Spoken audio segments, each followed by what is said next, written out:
আজকে মেয়ের জন্মদিন। কিছুই করছি না, কারণ মেয়ের শরীর খারাপ, এখনও পুরোপুরি সুস্থ হয়নি।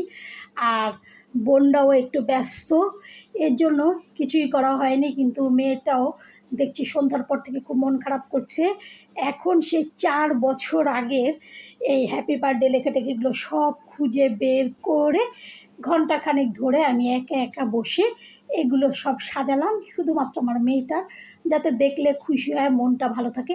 আর নিজের হাতে একটা ছোট্ট কেক বানিয়েছি মেয়ের জন্য, সেটা তো করতেই হবে।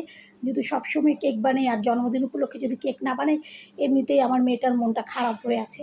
জন্মদিন করা হলো না, কেউ বাসায় আসলো না, একা একা আর কি করা যাবে? কিছুই করার নেই। বললাম, থাক মা, আল্লাহ যেভাবে রেখেছে সেভাবেই থাকো, আগে সুস্থ হও, তারপরে ইনশাআল্লাহ জন্মদিন হবে, সবাইকে বলাও হবে।